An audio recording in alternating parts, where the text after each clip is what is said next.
Welcome to Weekly Marx.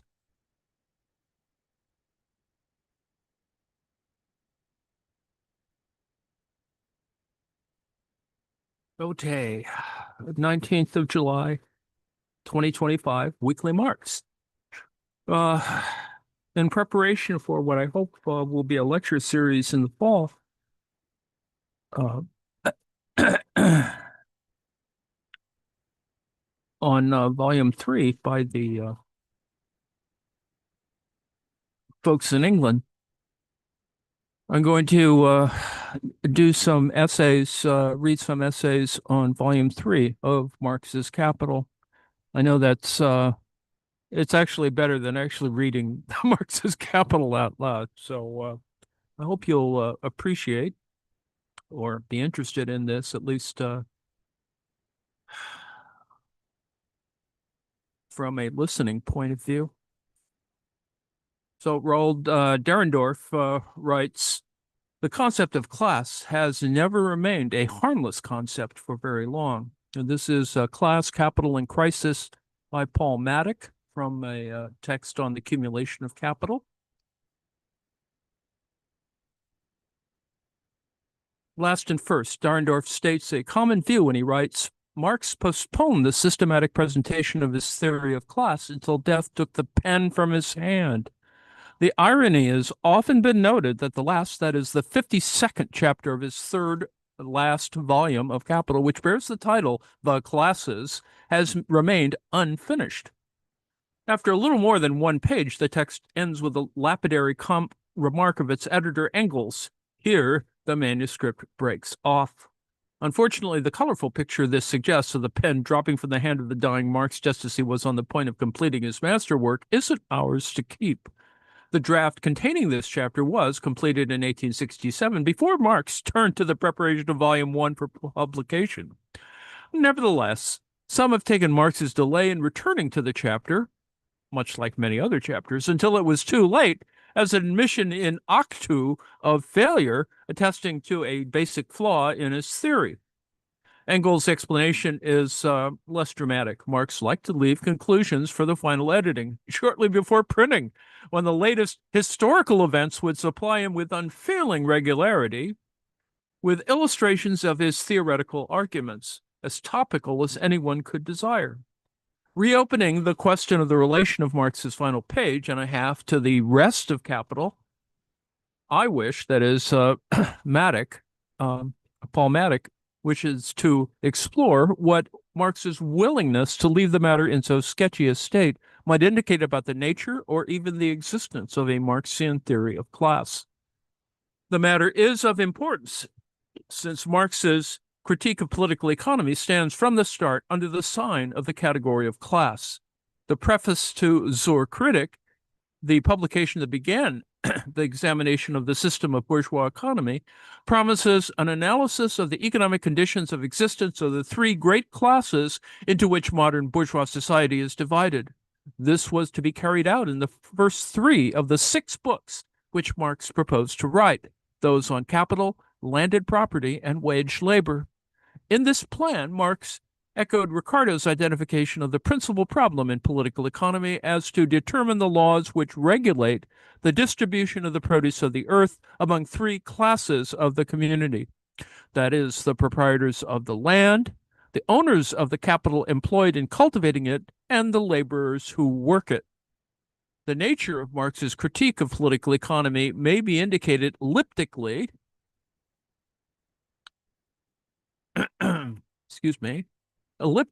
by pointing to the replacement of distribution by conditions of existence as an analytical focal point. The modern conceptualization takes the existence of the 3 great classes for granted as a feature of society, asking only how the social product is shared out between them or among them. Marx, in contrast, is interested in the historically specific conditions under which society can be characterized in terms of these 3 groupings. Marx's early studies of the dismal science reflected his discovery of the centrality of economic categories to the ideological terms in which bourgeois society represents itself, his serious re-engagement with economic theory, after the 1848 revolutions, was more directly provoked by his perception of a relation between the rise and fall of radical mass movements of the continent and the inverse movements of the economy.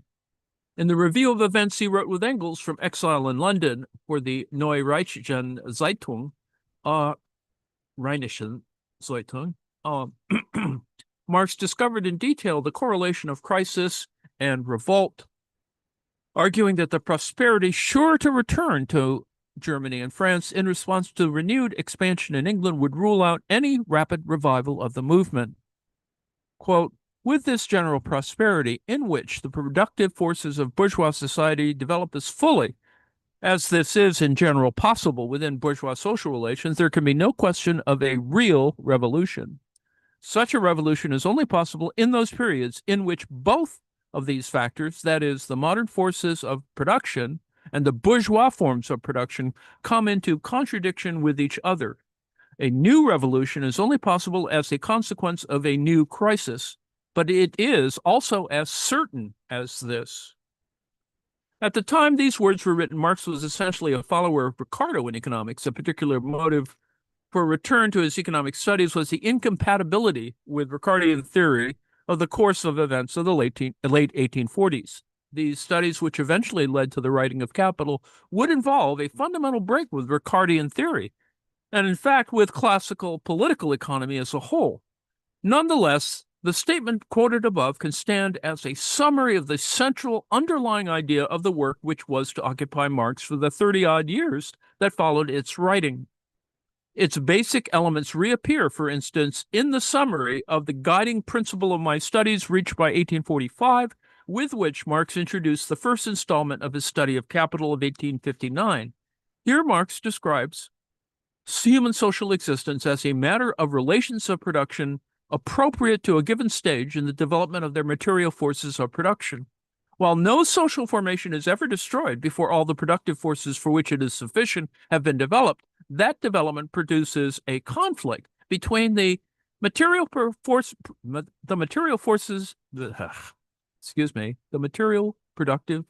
of society and the existing relations of production, which have turned into their fetters.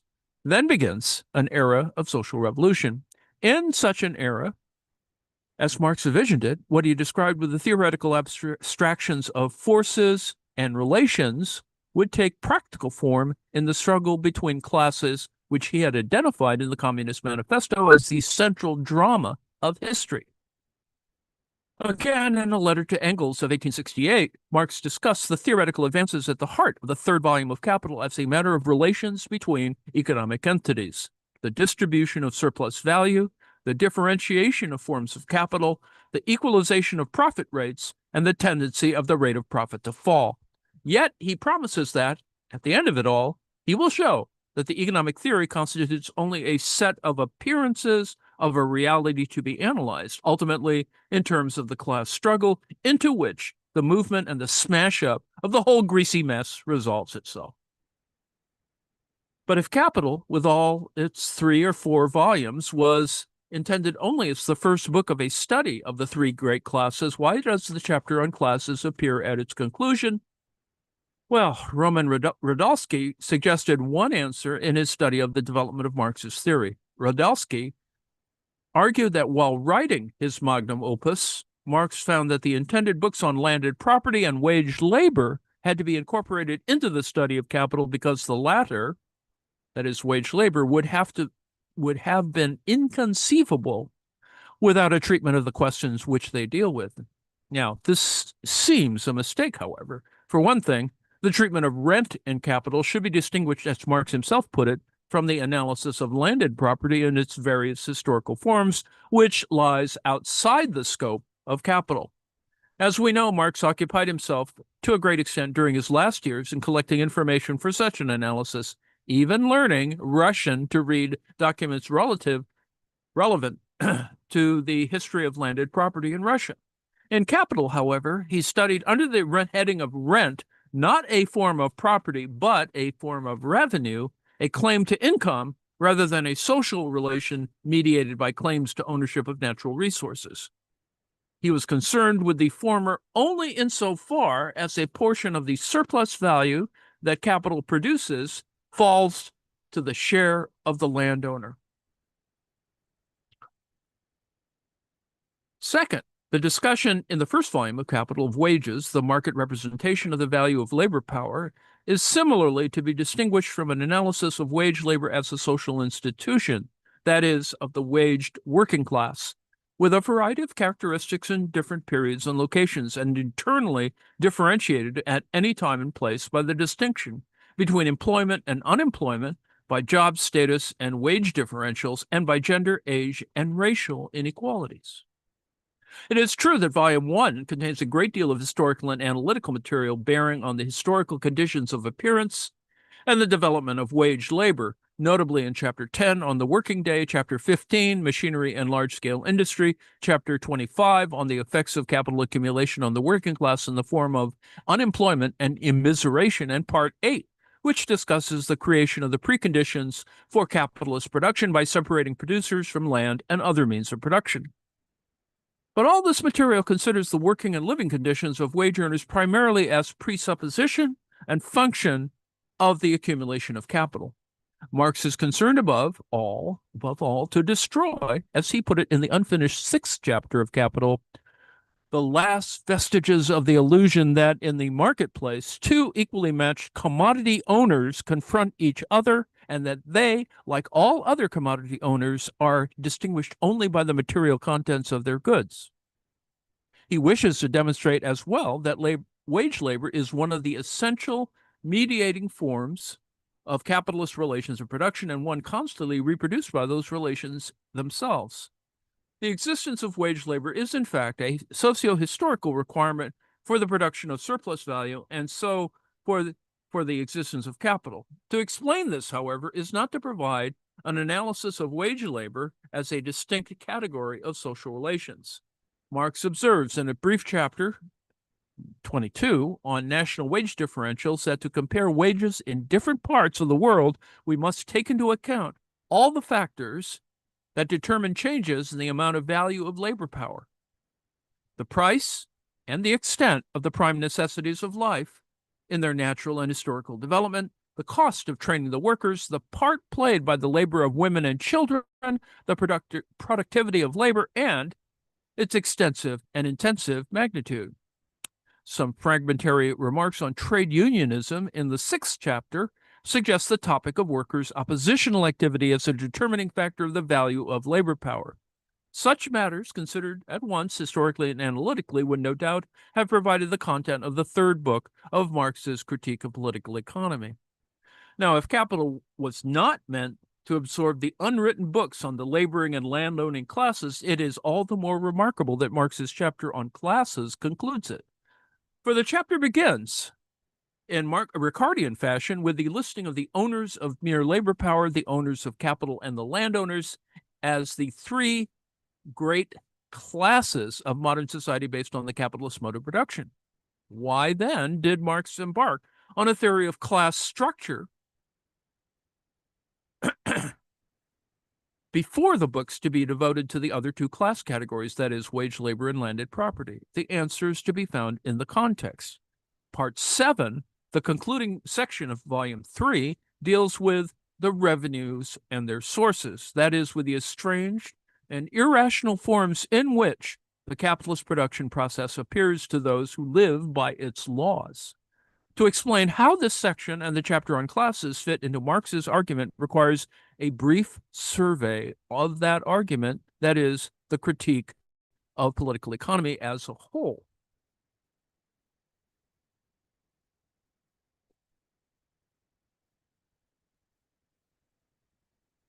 Section 2, Economic Appearances and Social Reality.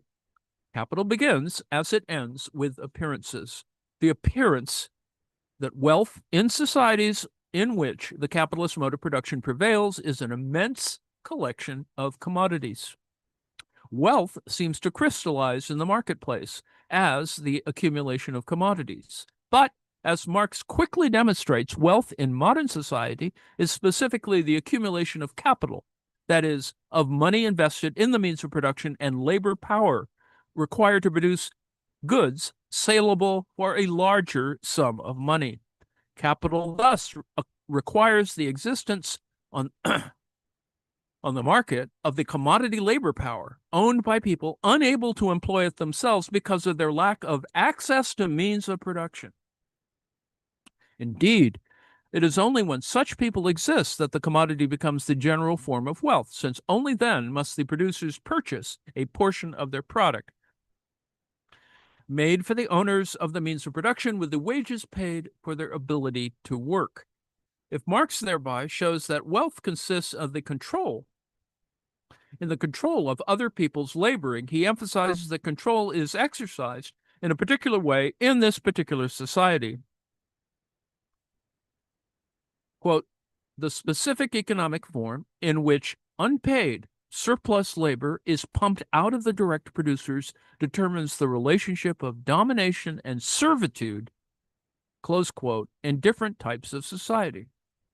In capitalism, surplus labor, work performed in addition to that which provides for the consumption of the producers, is appropriated as surplus value through the medium of market exchanges between employers and employees, in which first the latter, that is, employees, and then the former, employers, appear as sellers of commodities to each other. Since the social relation of domination between them is represented in a roundabout way by the circulation process, the exploitative relationship is hidden behind the equality of market partners.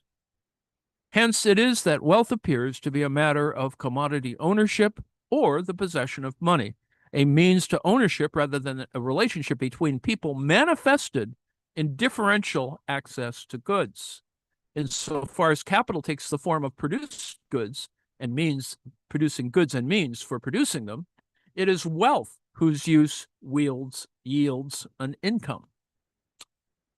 The owner of capital, as just observed, is in a position to appropriate that part of the product made with it, translated into money terms that exceeds the reproduction requirements of the producers. Quote, capital thereby becomes a very mystical thing, since all the productive forces of social labor appear attributable to it and not to labor as such. Close quote. Alternatively expressed, each capitalist ascribes to the productive virtue of his individual capital the amount that he manages to obtain from the surplus labor of employed workers. This appearance is all the more convincing because the amount of profit extracted by each capital does not, in fact, depend on the surplus production of the workers it employs, but is drawn in a complex way from the surplus labor performed for the totality of capitalist employers. It is only in the process of circulation, that is, the totality of market exchanges, that mediate, on the one hand, the relation between productive labor and producers' consumption, and on the other, the relation between capital investment and the extraction of surplus value, that surplus labor is crystallized in a form that is money, utilizable for future investment. Surplus labor in capitalism, unlike non-capitalist forms of society, is therefore a phenomenon definable only in relation to total social labor and not firm by firm. Just as the labor engaged in at an individual workplace only counts as a part of social labor insofar as its product takes the form of a commodity sold on the market, so the surplus labor performed at that workplace exists as surplus value in a form, money, utilizable for capital accumulation only as market exchange makes it a portion of the social surplus produced under the dominance of the totality of capital. This is why that totality, what Marx calls social capital, is not just a mental aggregate of individual firms, but a fundamental unit in the functioning of the social system. We will return to this aspect of the economic system below, because it is the society-wide character of exploitation that, in Marx's view, provides the basis for class as the peculiarly modern mode of social stratification. From the capitalist viewpoint, however, the ratio of the total surplus value produced to the amount of value required for the worker's consumption, that is, the socially specific measure of work done for employers relative to that done for the producers themselves, is unimportant. What counts is the rate of profit, the ratio of surplus value appropriated by the individual firm to capital investment in means of production and labor power. Of course, as Marx restates the point demonstrated in other terms in the 5th chapter of Volume 1, the capital value advance cannot form surplus value simply by means of its having been used up and forming, therefore, the cost price of the commodity produced. But the ability of the capitalist's investment to bear fruit seems to depend just on the willingness of the market to buy his product at a sufficiently high price. His investment counts for him as an individual gamble rather than as a contribution to the social production process, the product of which includes the social surplus that is distributed among individual firms. A sufficient demand for his goods allows him to collect a sum causally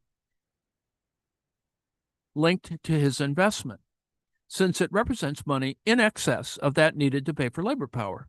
Quote, surplus value itself does not appear as having been produced by the appropriation of labor time, but as the excess of the sale price of commodities over their cost price, close quote. The latter appears to each capitalist as a given quantity, the price he must pay for the inputs consumed in his production process, so that the relation between surplus value and the labor power set in motion as labor disappears from view. Surplus value is therefore conceptualized as profit, a return to capital. In Part 2 of Capital, Volume 3, Marx traces the further obscuring of the relation between profit and surplus labor as a result of competition between the individual firms that constitute social capital. The attempt by firms to maximize profits through various manners of adjustment between quantities of product and prices involves a shifting of claims on the social surplus value among firms that conceals any relation between profits earned by firms and surplus labor and performed by their workers. This effect is redoubled by the fact that some capital is invested in economic activities, such as commerce and banking, that are themselves unproductive of surplus labor, but that claim a share of the social surplus. A special category is that of rent, a share of surplus value demanded by the owners of natural resources for the use of their property. The process that obscures of the source of profits, interest, and rent is basic to the operation of the system. The redistribution of surplus value affected by price competition is an aspect of the mechanism that effectively socializes the labor performed for various employers. It is because of this socialization of their labor by means of its uniform representation by money in the marketplace that, despite the fact that workers are hired by individual firms, they may be more properly said to be exploited as a group by capitalists as a group. The last part of Volume 3 examines forms in which the social organization of surplus value extraction appears on the surface of society. In the everyday consciousness of the agents of production themselves, close quote. This everyday consciousness provides the material for what Marx calls vulgar economics, that is, the direct ancestor of the dominant economic theorizing of the last 100 years, which actually does nothing more than interpret, systematize, and turn into apologetics the notions of agents trapped within bourgeois relations of production. The annual social product seems to arise through the cooperation of three factors of production, the trinity of land, labor, and capital. Stand-ins for natural resources, human activity, and products of previous human activity. These are historically specific forms of the universal constituents of the labor process, masquerading as transcultural universals. Their historically specific character appears in the asserted link between them as forms of property and the corresponding forms of revenue, rent, wages, and interest, sums of value from which seem to arise the prices of commodities. Quote, capital profit, or better still, capital interest, land, ground rent, labor wages. This economic trinity, as the connection between the components of value and wealth in general and its sources, completes the mystification of the capitalist mode of production, the reification of social relations, and the immediate coalescence of the material relations of production with their historical and social specificity. The bewitched, distorted, and upside-down world haunted by Monsieur le Capital and Madame la Terre, who are at the same time social characters and mere things. Close quote. But if the social character of the production process is invisible in the marketplace, where relations between individuals are on view, it makes itself felt not only in the despotic domain of the workplace, but in the impersonal economic dynamics of the social system as a whole. Throughout the history of capitalism, as Marx explains at the start of his study, value magnitudes vary constantly, independently of the will, knowledge, and actions of the exchangers. The social rate of surplus value and the general rate of profit determine the possibilities for capital accumulation experienced by capitalist entities in the form of inter-firm competition. The constraints set on the activities of individuals by social relationships unknown to them are represented as the workings of the quote-unquote economy, as if this were a structure or mechanism independent of human action. The law of value that Marx claims to have discovered regulating modern society only makes itself known in daily life the same way that the law of gravity asserts itself when a person's house collapses on top of him. This conflict between the social character of production and the individual character of property impresses itself most strikingly on the practical bourgeois in the changes of the periodic cycle through which modern industry passes, the summit of which is the general crisis. At a time of economic crisis, the relation of value, the representation of the social character of labor by the exchangeability of all capitalist products against money to labor as actual human activity, manifests itself in the form of the existence of unsaleable products. Produced for sale at a profit, capitalist commodities cannot be consumed, at least within the framework of the market exchange system, if this condition cannot be met. The abstract social labor time they contain is revealed to be equal to zero. It is then the historically specific social nature of the labor involved in commodity production that renders its products unusable society a paradox that exposes the limits capitalism sets to people's ability to use their ability to work to meet their needs.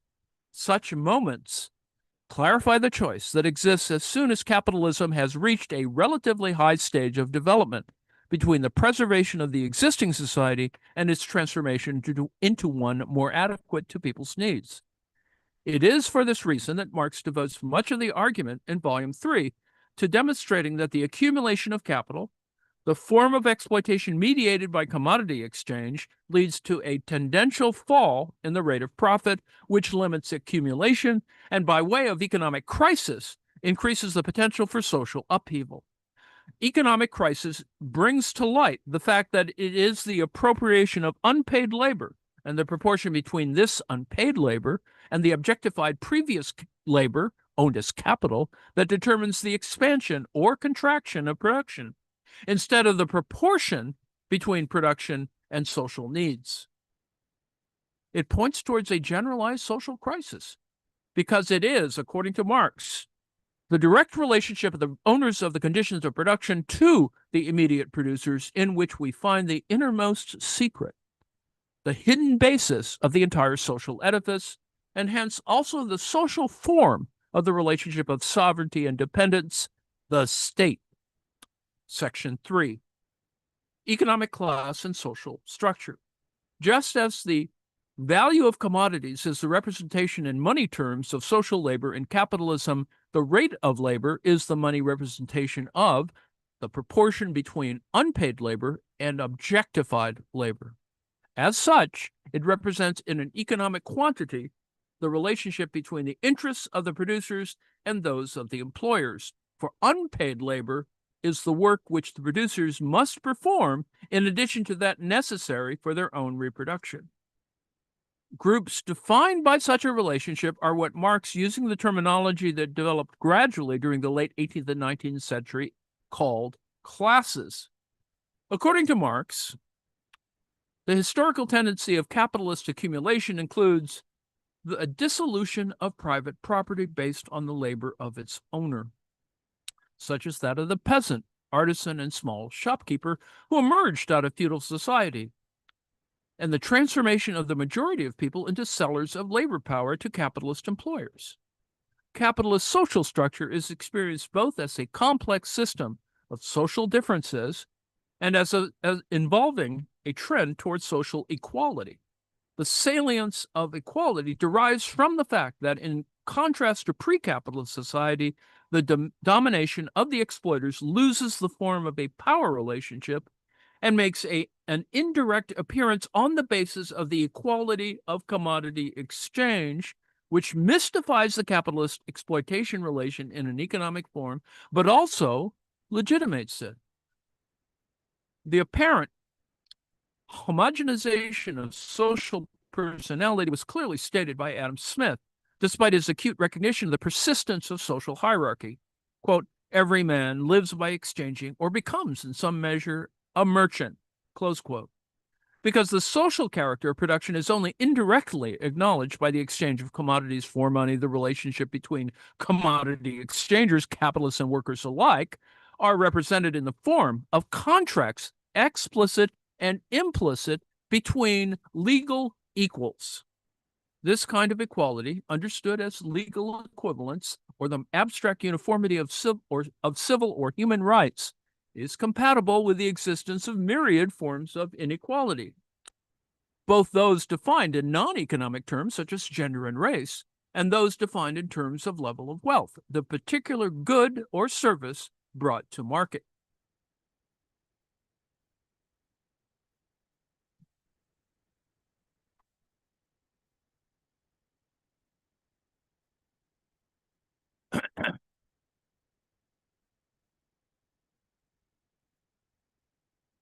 Or position in the complex hierarchy of production. The existing conceptual and even practical conflict is particularly resolved by locating the origins of inequality outside social relations proper. For example, the concept of race, which emerged in Europe in the 18th century to become a durable peculiarity of modern thought, serves to explain social inferiority as a function of biological difference, as do explanations of social success as due to personal characteristics like talent or drive.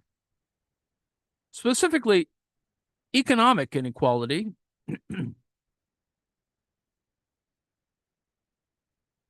is seen as the result of differential access to goods rather than as a product of the functioning of the market exchange system. And in any case, the economy is imagined as an autonomous dynamic structure regulating society. The ability to buy others' labor power appears due to the possession of money rather than to the existence of a form of society in which social labor is represented by money. Thus, Marx says in the fragment on classes that closes Volume 3, the question, what makes wage laborers, capitalists, and landowners the formative elements of the three great classes, seems at first sight to find an answer where John Stuart Mill, most famously in the early 19th century, found it, that is, in the identity of revenues and revenue sources. The classes are defined by the commodities they own, whose economic utilization yields a particular form of income.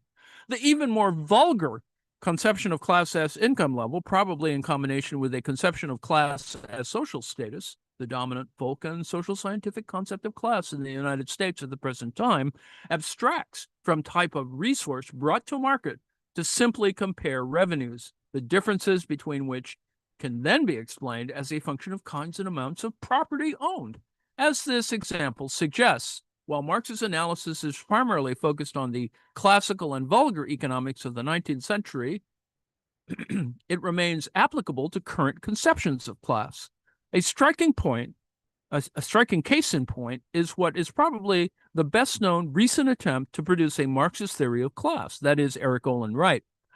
Highly elaborated in the form of a sociological research program as well as an abstract economic argument, Wright's position is only a recent example of a long-standing tendency within Marxism to distinguish class analysis from economic theory.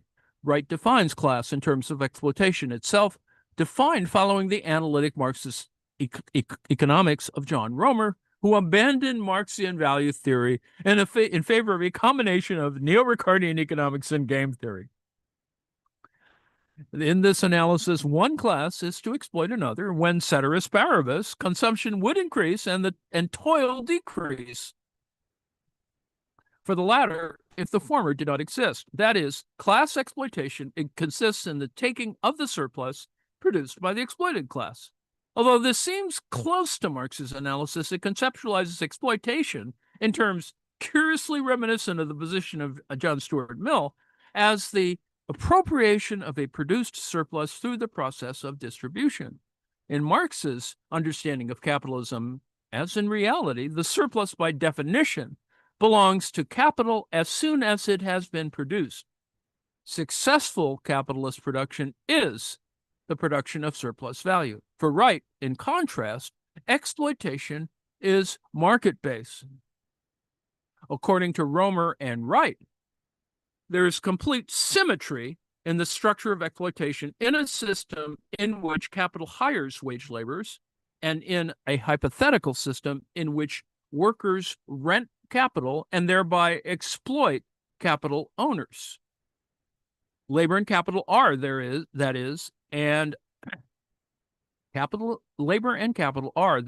here conceived of two types of asset, and classes are defined by the productive assets which they control. The kinship of this conception with the vulgar economics Marx criticizes in Capital is evident in the ahistorical understanding of labor and capital as factors of production common to all social systems.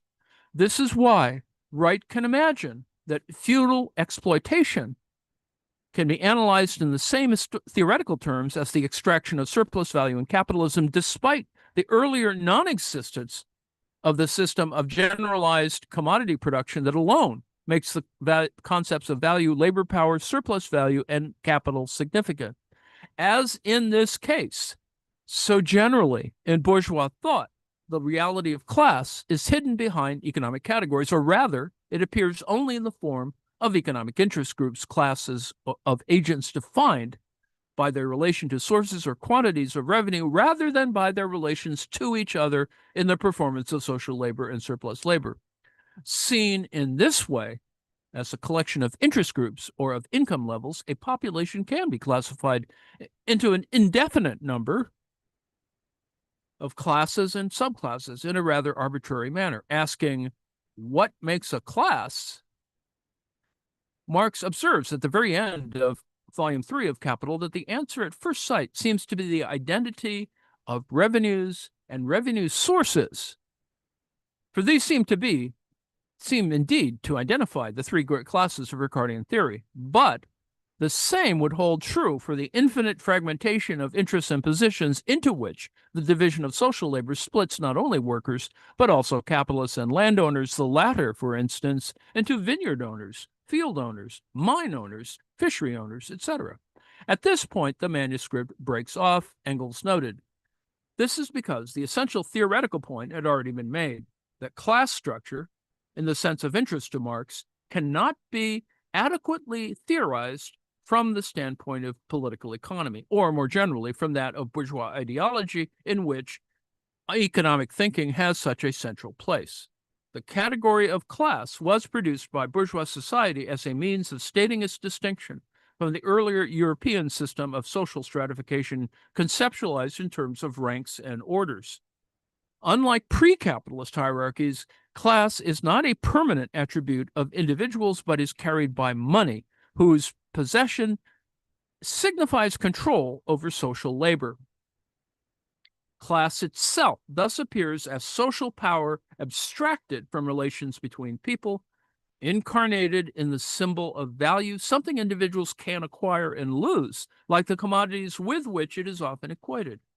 Class is an unavoidable category in a culture pervaded by the inequality whose systemic center is the relation between worker and capitalist, defined by the extraction of surplus value. But since this relation is represented ideologically by the generalization of commodity relations as one of market exchange between legal equals, who may have differing assets, class is, so to speak, dispersed throughout the social system rather than localized at the point of exploitation. The dispersal of class can be seen in its most sophisticated form in the thinking of Pierre Bourdieu, whose work Distinction offers perhaps the most valuable contemporary analysis of class difference. Bourdieu locates a chief failing of what he calls the Marxist theory of class, the dominant political framework among his fellow French intellectuals, whose tradition has been shaped over the past half century by a range of relationships to the Communist Party, in its inability to explain all those oppositions which structure the social field and which are not reducible to the opposition between owners and non-owners of the means of economic production, such as the ambiguous class position of individuals and other cultural producers. In contrast to the two-class system imagined by Marxists, the social space is a multidimensional space, an open set of relatively autonomous fields, such as the field of culture, within which we might distinguish the academic field, the artistic field, etc., fields which are more or less strongly and directly subordinate in their functioning and their transformations to the field of economic production. Social class position is therefore multidimensional, as individuals occupy locations in more than one such field. In each, a person's position can be defined in terms of a relation to a type of social power, which Bourdieu calls a mode of capital on the model of the dominant form of social power. For instance, university professors possess cultural capital in the form of degrees, institutional connections, mastery of certain jargons, etc., which allow them to dominate others, both in their particular field of action, the university, and outside it, say as experts on television or advisors to trade unions or government. Successful exercise of this power yields cultural profits in the form of increased prestige, higher positions, etc., and cultural capital can be converted into economic capital, yielding above average salaries and other privileges. This model explains why cultural capitalists who share power and therefore interests with the moneyed upper class, but base their social advantages on a competing social principle, both serve the bourgeoisie in various ways and have traditionally seen themselves as to some degree at odds with the latter, and even on occasion behaved accordingly. Yeah.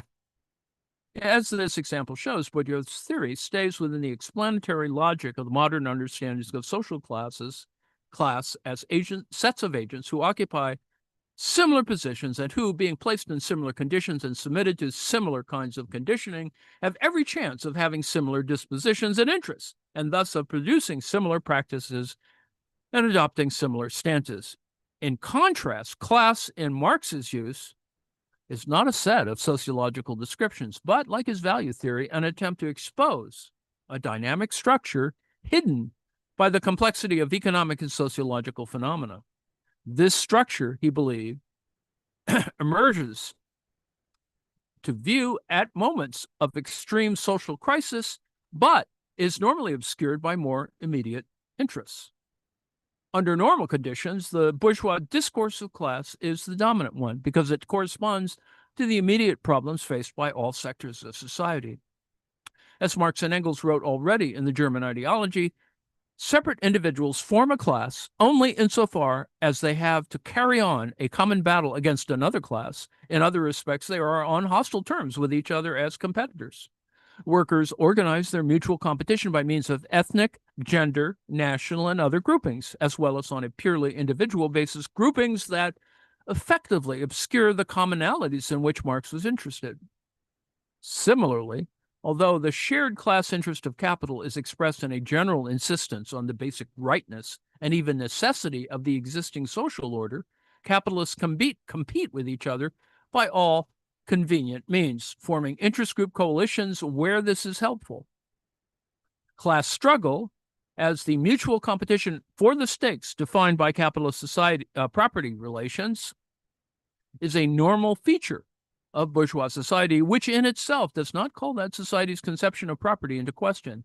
This is why, as Engels suggested in his editorial note, Marx would have been able to illustrate his conclusion to capital, in which the application of economic categories points to their systematic inadequacy, from reports in any week's newspapers.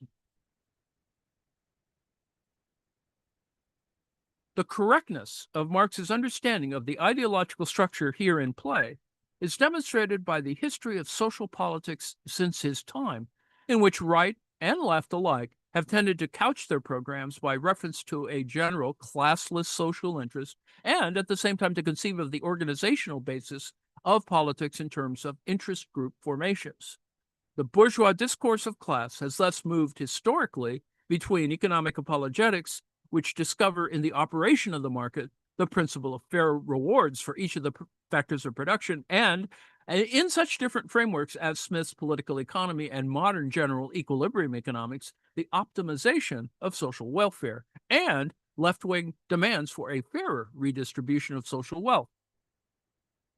Revolutionary movements, in contrast, represent not the definition of a group interest, but the calling into question of a form of society. It is to illuminate not the existence of conflicting social interests, which are indeed legion, but the question of fundamental social transformation that Marx's analysis levels to focus attention,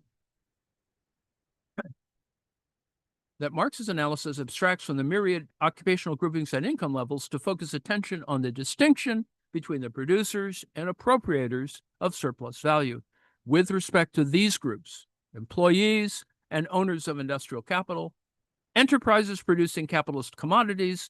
The class relations between capitalist and wage laborer is already present, already presupposed, the moment the two confront each other in the employment contract. For although in the act of exchanging money for labor, the possessor of money and the possessor of labor power relate to each other only as buyer and seller, the buyer appears right from the start as the possessor of the means of production which form the objective conditions for the productive expenditure of labor power by its possessor.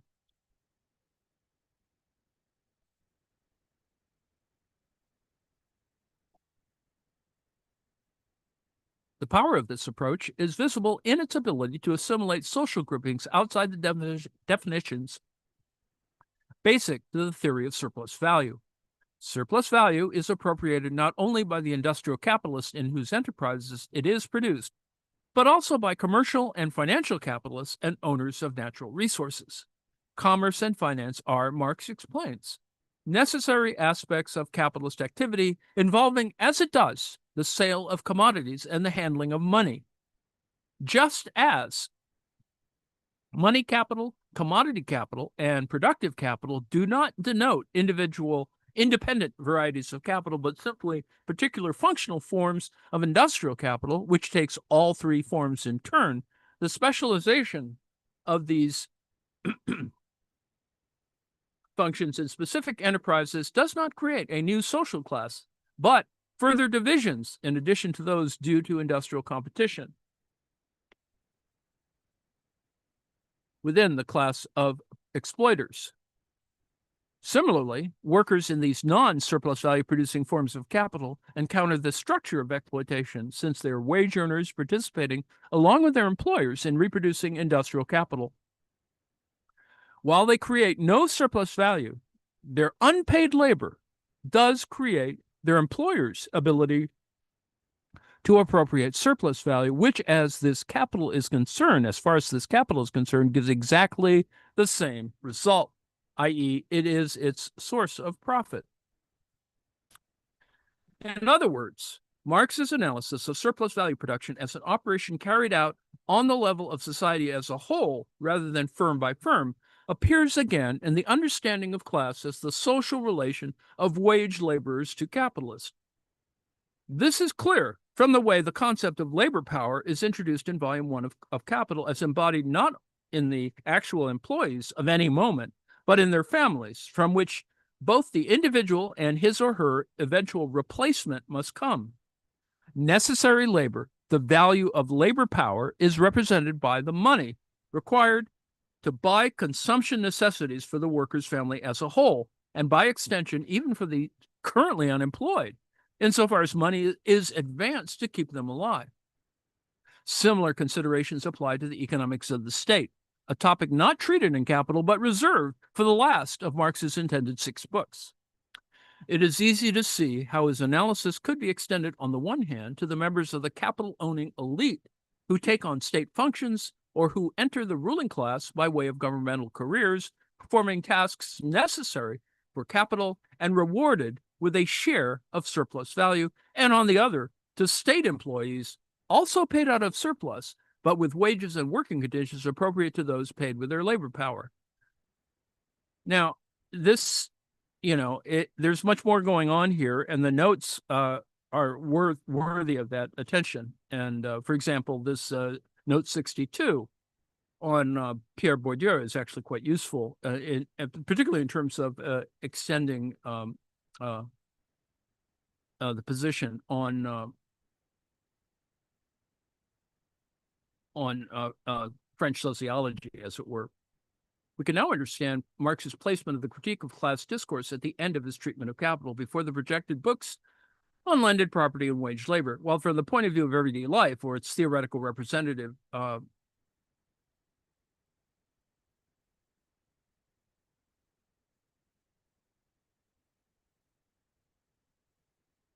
me start again. We can now understand Marx's placement of the critique of class discourse at the end of his treatment of capital before the projected books on landed property and wage labor. While from the point of view of everyday life, or its theoretical representative, vulgar economics, three factors, each rewarded by its own form of revenue, cooperate equally in production. According to Marx, capital has theoretical, because practical primacy over landed property and wage labor. Labor power takes the form of a commodity because both the means of labor and the product of past labor confront the worker in the form of capital. And the transformation of these conditions of labor into capital also involves the expropriation of the immediate producers from the land, and hence a specific form of landed property. This specific form is theoretically secondary to capital in that its revenue is a portion of the surplus value extracted from the labor force by the social capital. The burden of Marx's theory of rent is just to demonstrate that this is the reality measured by the appearance of rent as a return to land employed in production. Here, the distinction of classes, in part a residue of the central economic importance of land ownership in pre-capitalist society, and in part a mode of intercapitalist competition, hides the unitary origin of rent and profit and interest alike in surplus value. As this in itself suggests, things are somewhat different with respect to the relation between capital and wage labor. As Marx explains in chapter 26 of the first volume of Capital, The Secret of Primitive Accumulation, in themselves, money and commodities are no more capital than the means of production and subsistence are. They need to be transformed into capital. For this to happen, there must be, quote, the confrontation of two very different kinds of commodity owners. On the one hand, the owners of money, means of production, means of subsistence, who are eager to valorize the sum of values they have appropriated by buying the labor power of others, and therefore the sellers of labor. With the polarization of the commodity market into these two classes, the fundamental conditions of capitalist production are present. Close quote. Even though it is one process which operates two transformations, whereby the social means of subsistence and production are turned into capital and the immediate producers are turned into wage laborers, Marx specifies the existing social relation as the capital relation. Labor is the universal condition for the metabolic interaction between people and nature, and it is therefore common to all forms of society in which human beings live. Specifically, the general character of the labor process, the transformation of elements of the environment into forms assimilable by human beings, is evidently not changed by the fact that the worker works for the capitalist instead of him or herself. What is changed is that the means of production and subsistence confront the worker as capital, the property of an employer. It is this that forces him or her to become an employee, and the labor performed to become wage labor. In everyday parlance, it is the capitalist who is the producer of a product. From the capitalist point of view, as Marx says, the labor process is a process between things that the capitalist has purchased, things which belong to him, as therefore the product will also belong to him. The book Capital is a study of the production system as seen from the viewpoint that of political economy and economics, because this is the dominant viewpoint in a society in which capital is the dominating social category. Accordingly, the category of class arrives at the conclusion of Marx's study as an historical reality, as an attribute of society dominated by capital. And so, as it is conceptualized in everyday life in its social scientific theorizations, defined by source of revenue. The division of the social product among these three forms of income both reflects and reproduces the distribution of property and propertylessness that in reality defines the three great classes. The so-called relations of distribution that Ricardo identified as the principal problem in political economy thus correspond to and arise from historically particular and specific forms of the production process. This is what Marx had substituted for Ricardo's problem, that of the conditions of existence of the modern classes, whose solution is the analysis of the capital relation. Section 4, Class and Crisis.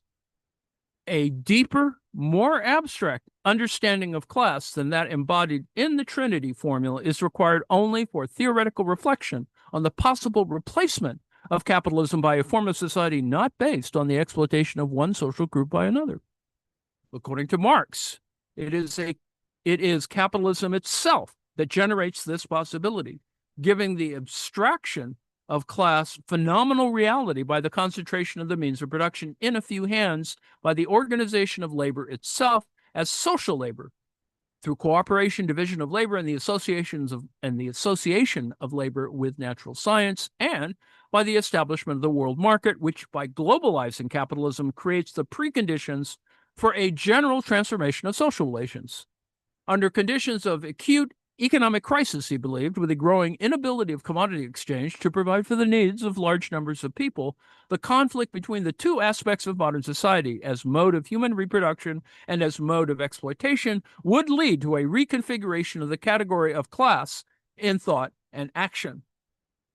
The phenomenon Marx called fetishism, the identification of relations between human beings with relations between commodities, including the ascription of social powers of production to the capital owned by employers, is a particular and central case of what seems to be a general human tendency to view historically specific institutions as inescapable features of social life. It was Marx's early view that the dynamism of capitalism would be sufficient to overcome this tendency.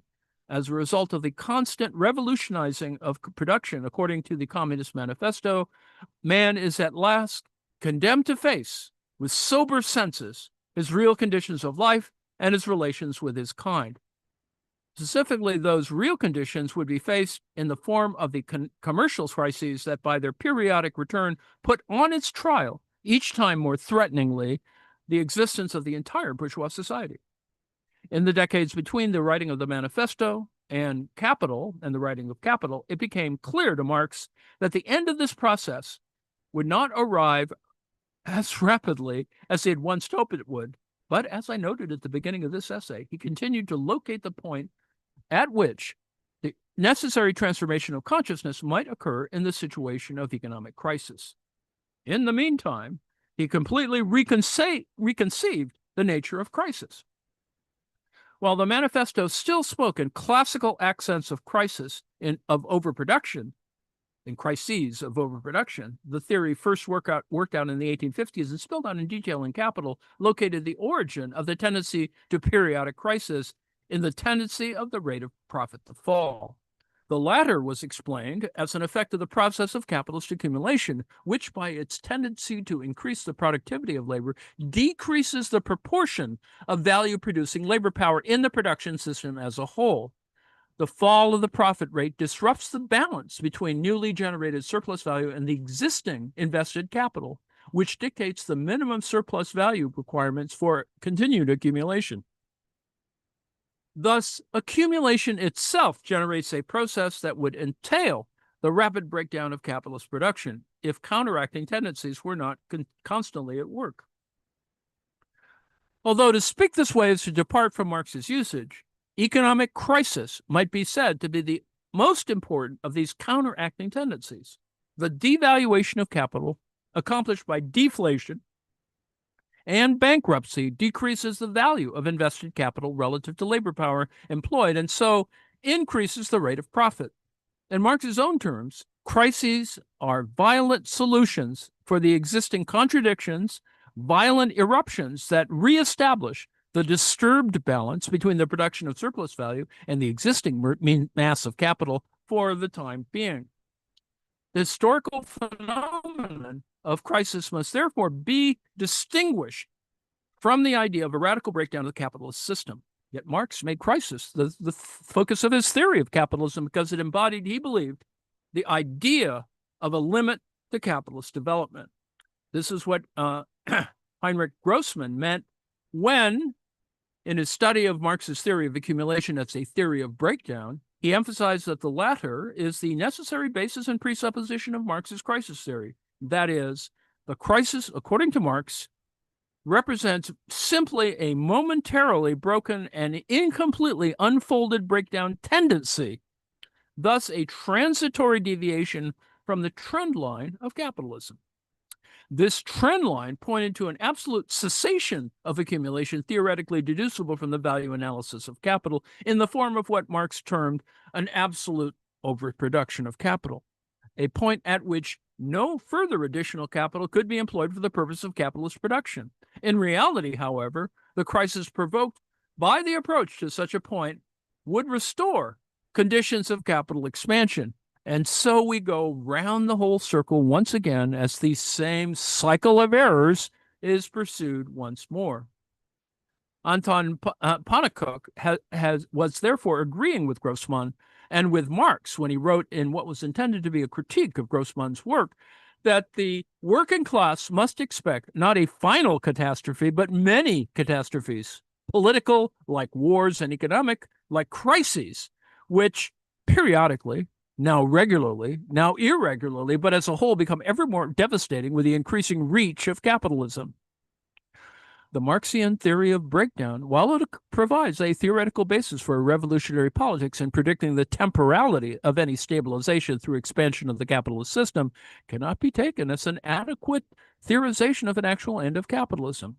With its explanation of the continuing sequence of crises that form the empirical appearance of the trend line to the cessation of accumulation, the theory of breakdown itself suggests the possibility of indefinite postponement of its endpoint. It is only the revolutionary action of the working class that can transform an economic crisis into the end of the capitalist system. According to Grossman, the political significance of the breakdown theory lay in its demonstration that the final goal of the abolition of capitalism is not an ideal imported into the workers' movement from outside by way of speculation, whose realization is reserved for the distant future, independent of the struggles of the present, but the result of the immediate class struggles of everyday life. In this, again, Grossman was true to Marx's original vision, as expressed, for example, in his wish that the First International act to combine and generalize the spontaneous movements of the working classes, but not to dictate or impose any doctrinaire system whatsoever.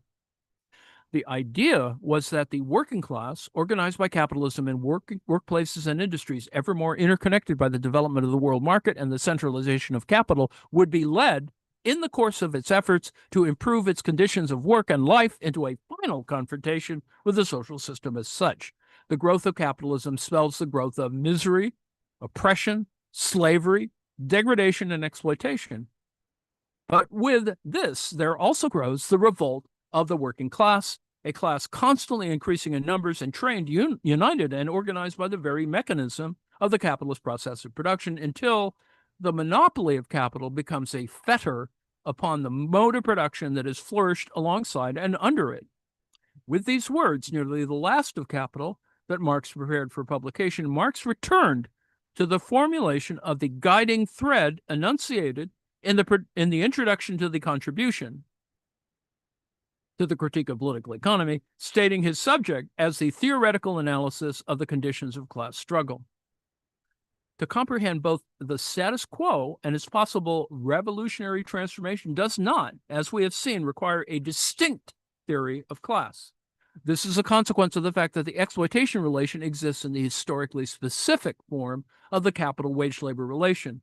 An understanding of its modus operandi is given by the system of economic categories and its critical analysis.